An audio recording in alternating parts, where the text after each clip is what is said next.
Hi, thanks for joining me. So I had some requests to kind of show some behind the scenes of how I went about organizing my summer program this year.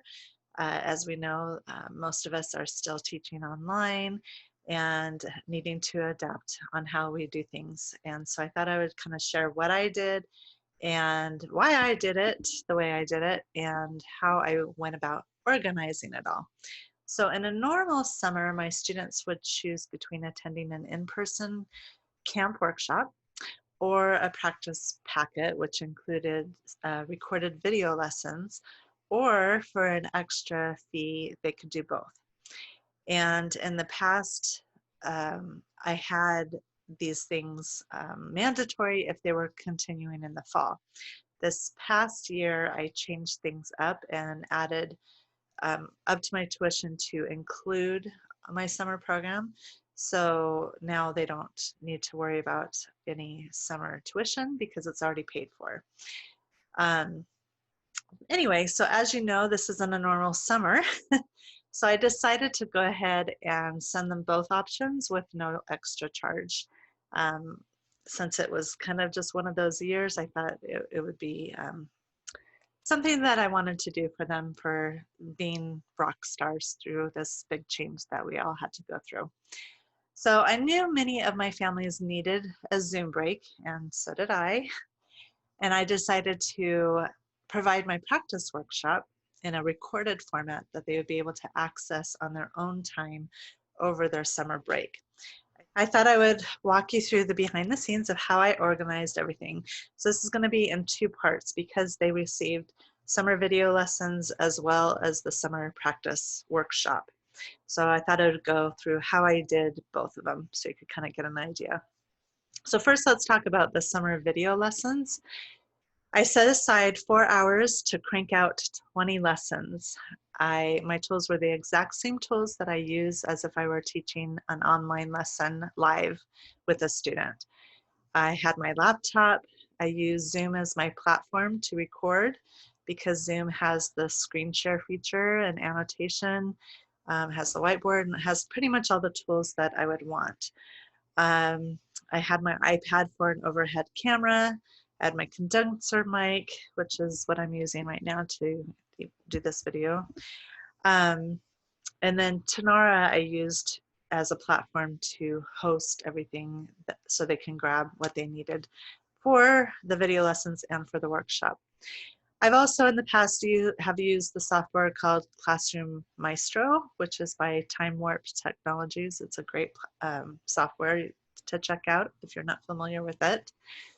So everyone always asks, what do video lessons look like? As I mentioned briefly, when I record my lessons, I use Zoom. I've been doing this for years and it works perfectly. Nobody connects when I start a Zoom meeting, so I just click the start a meeting and nobody connects on the other side. I just simply press record and pretend that that student is on the other side of the screen, but I just can't hear or see them. So if you want some example clips of some past videos, in the search bar of my blog, musiceducatorresources.com, just type in video lessons.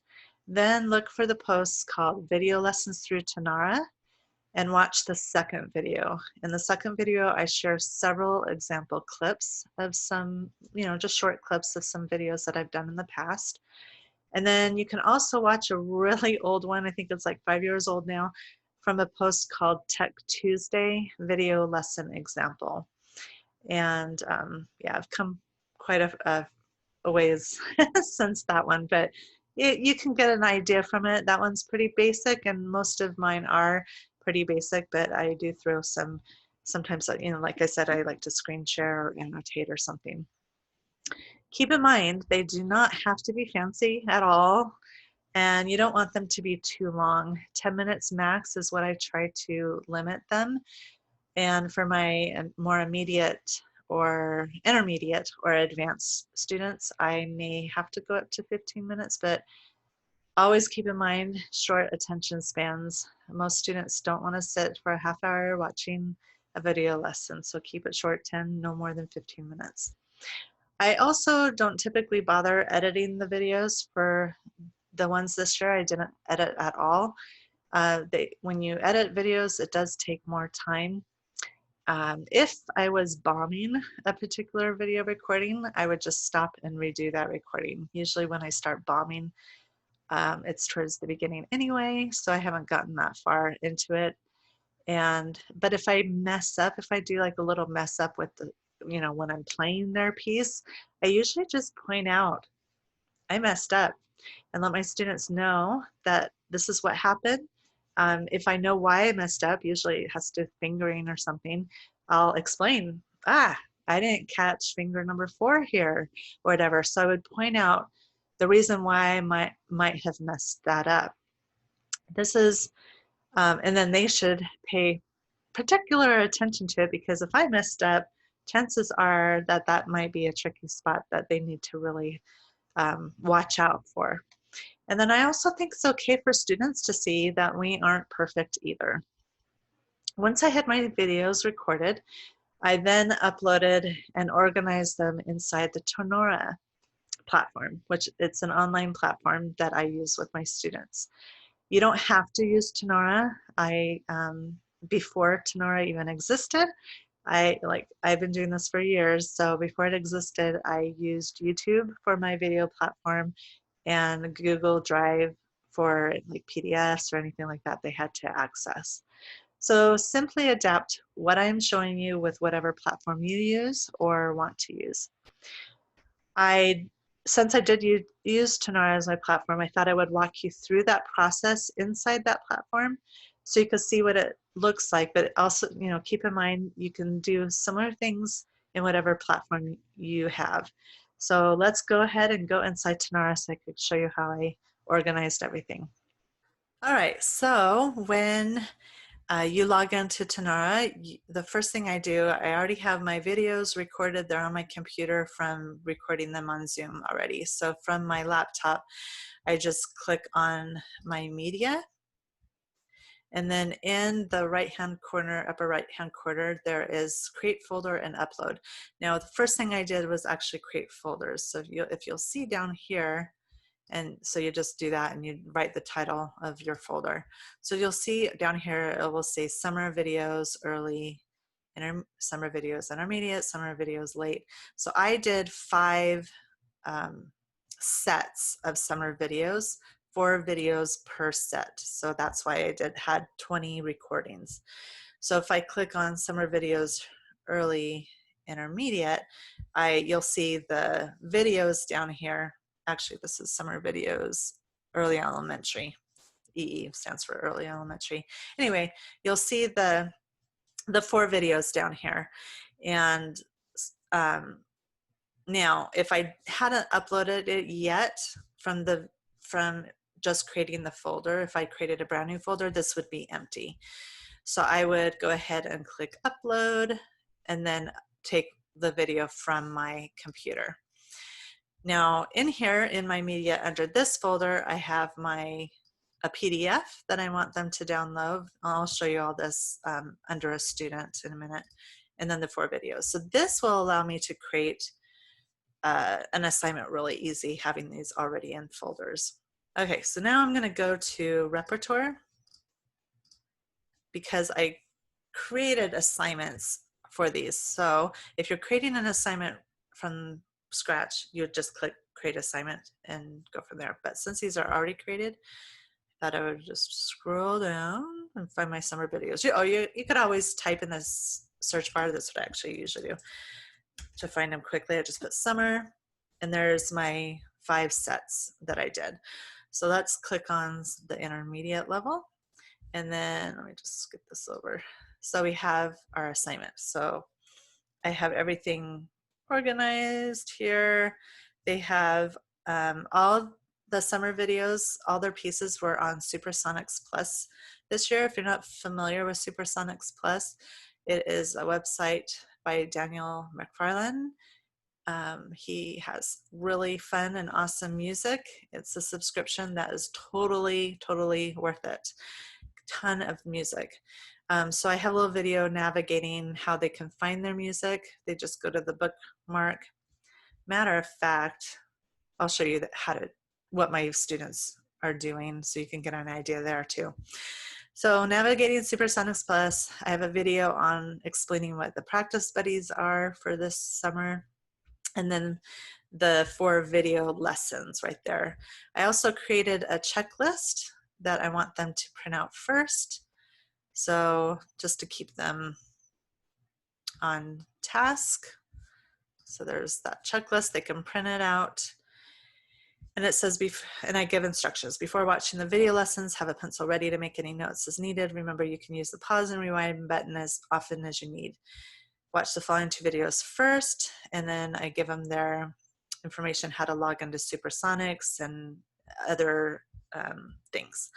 So that is an assignment. And so while I'm thinking about it, and I'll show you this from the student end too. Let's go to Supersonics Plus. So supersonicsplus.com. I had bookmarked the pieces that I want them to play. So if I had, if I wanted to imitate a particular family, they would go into my bookmarks. And this particular family has 3 students, so all 3 of them can find their pieces in the bookmark. Let me go to one where it's just one person. Okay, so this is Sochi's account. So when she goes into her bookmarks, these are the 4 that go along with the video lessons. So what's really cool about Supersonics is you have different options students can do when they're practicing the piece. They have the audio, the backing track they listen to and play along with. The super scroll, they could play along with the music here. So they could play along with that. And online content, this particular one has a rhythm builder, so they can practice the rhythm in advance before they learn the piece. So they clap those out with each hand. Interactive is an awesome tool. It's an annotation tool where they can mark up their music. So mark it up. And then of course they can print the music. Okay, so that gives you an idea for Supersonics Plus. Again, it's super awesome. Let's go back to Tanara. Okay, so Tanara, I'm going to go to a student's account. Let's go to Alexis. Okay, so Alexis has her summer practice videos right here under her assignments when she logs in. And if she clicks that, she sees the videos navigating Supersonics Plus, practice buddies, the 4 video lessons, and the print. And then she has her information that she needs to know for that assignment. So that's what that looks like. All right, and I think we're done on the summer practice videos. So let's go on to our next thing. So part 2 today is on the summer practice workshop that I did with my students. Every 3 to 4 years, I like to run a practice workshop with my students. It works out perfectly because if you have a student that's already taken the workshop, even 3 to 4 years prior, they're now older. So if an 8-year-old at the time would be 11 years old now, and they're going to be at a different level. So chances are high, actually 11, 12, possibly 13, depending on when you're doing it. Anyway, so you get an idea of that, you know, that level, the 8-year-old level versus a 12-year-old, where they're at. So they're going to get something totally different from it the first time they took it.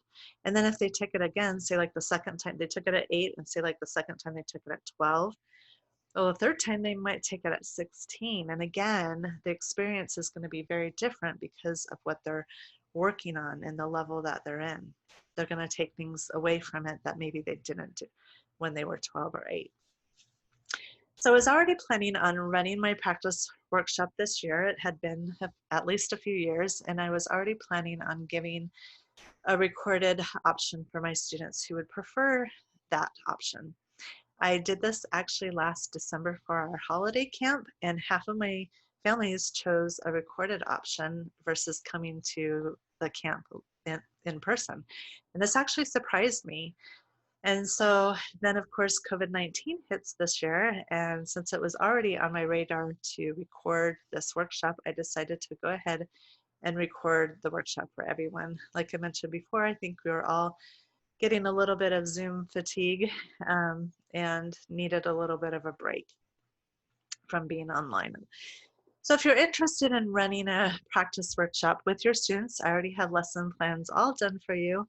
So the hard part and the most time-consuming part, which is the getting all that together, is done for you. You could just head over to my store, which is digitalmusicresources.com, and grab the practice workshop there. Recording the workshop is similar to recording a video lesson. However, you may want to screen share a bit more as you go through things. I record the workshop through Zoom just like I do my video lessons. This allows me to screen share those PDF files that I may want to share. So let me go ahead and walk you through the behind the scenes of what this looks like inside Tonara. Again, if you don't use Tonara, you can adapt.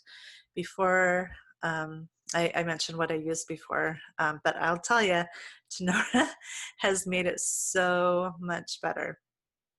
Well, let's go ahead and have a look. Okay, so organizing our summer practice workshop is very similar. I went to my media and created a folder for the workshop.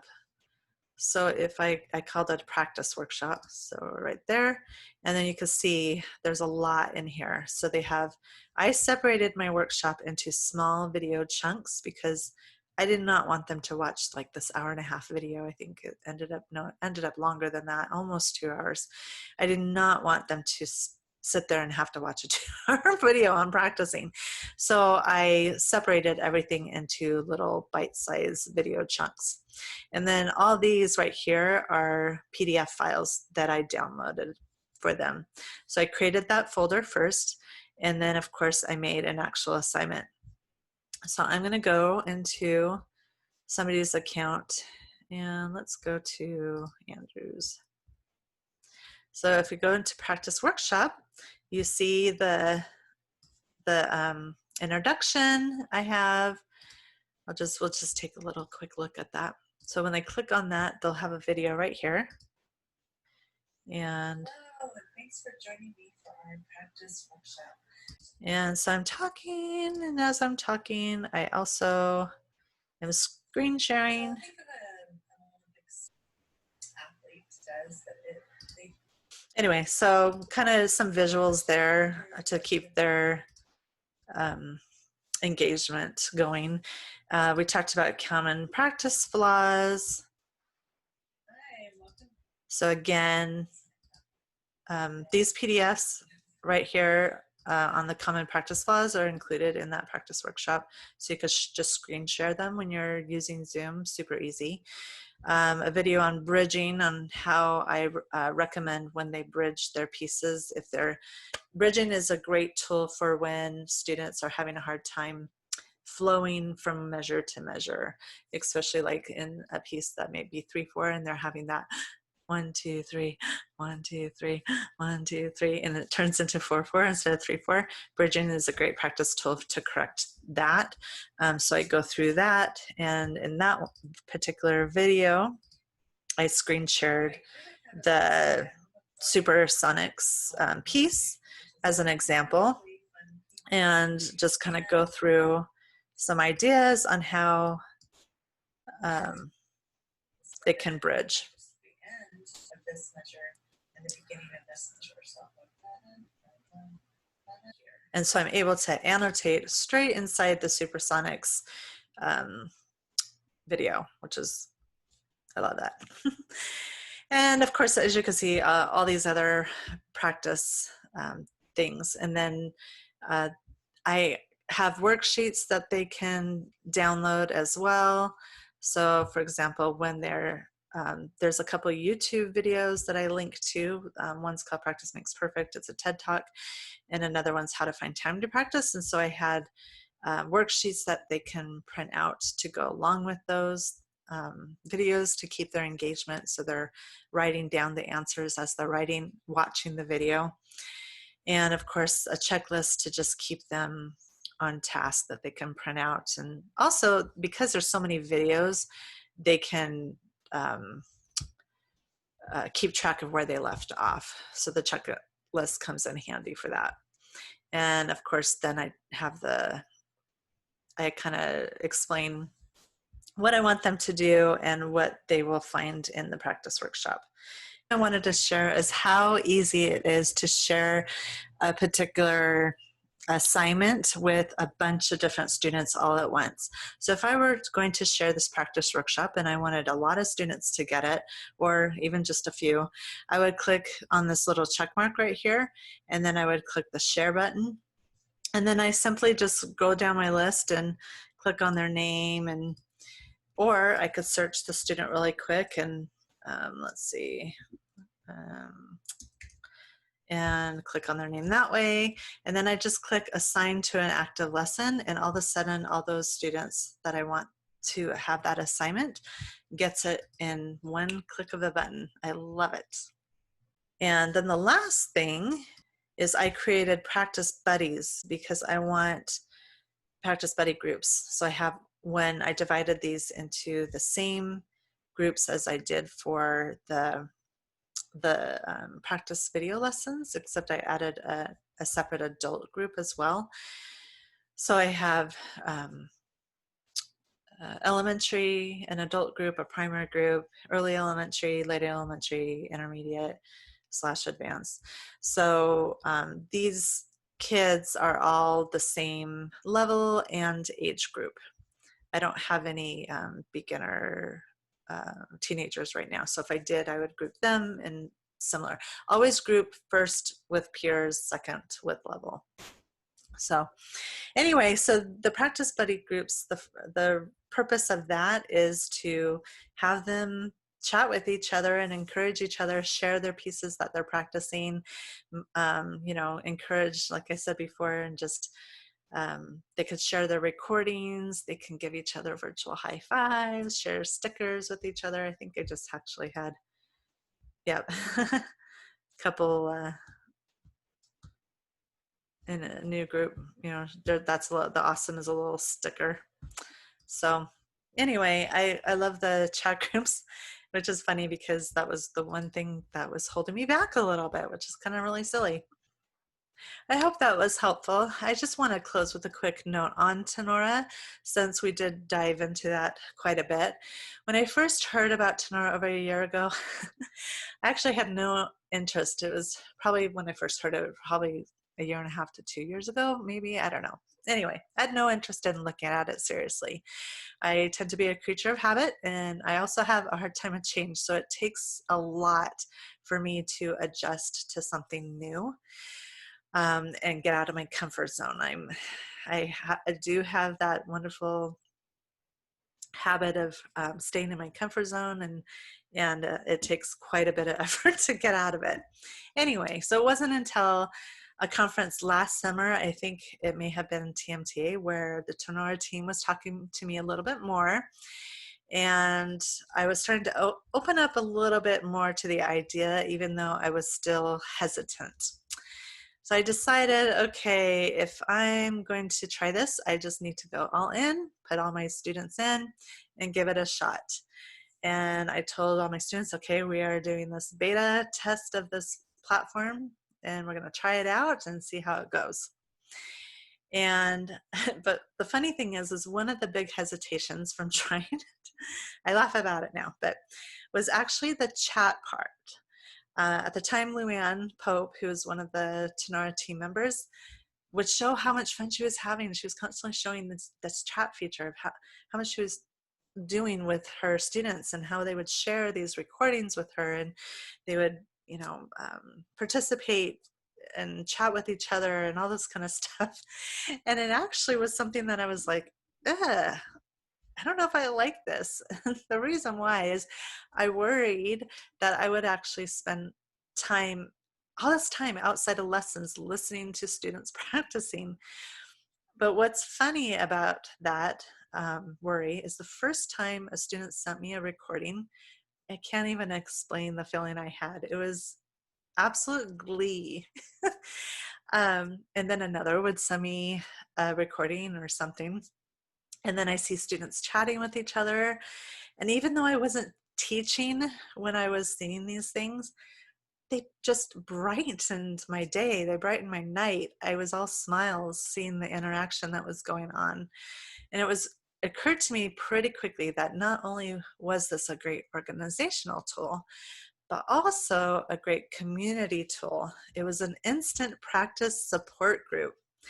And not only that, it was a way for me to have an added benefit, to have lessons with me, to have this practice support group. So, and the, just the additional practice support during the week. Anyway, so I won't get into all the benefits because there are a ton of benefits, but I just had to share why I had a huge hesitation over something that ended up bringing me joy. So Tenora is still pretty new with occasional growing pains. As they grow, that happens, but the improvements they have made in this last year alone since I started it last summer. And the changes that I've seen totally outweighs any of those occasional growing pains that happen. I just learned to ride them out, be patient, because I know that behind the scenes they are on it and they're working hard. So anyway, I didn't mean to turn this into a Tenora commercial or anything, but it has become a huge part of what I do with my students. I just had to give them a shout out. If you do want to try Tenora, I am an affiliate, which means I have a promo code that will help you save. So if you use the code Music Educator Resources, so that's all lower caps, no spaces in between. And if you sign up, you get a free 30-day trial. That's how I started, is just trying it out, seeing how my students liked it. And then if you decide to continue, you can, since you put in that code, you will receive 10% off for the first full year. So it's a wonderful savings for you. Anyway, so I hope this background of showing you how I organized my studio summer programs and the video lessons, the workshops, the practice buddies that we're doing, things like that. I hope that kind of give you a better idea of what you might be able to do with your students. And again, like I said, any of this can be adapted to however you need to or want to do it. So thank you again for joining me, and happy teaching.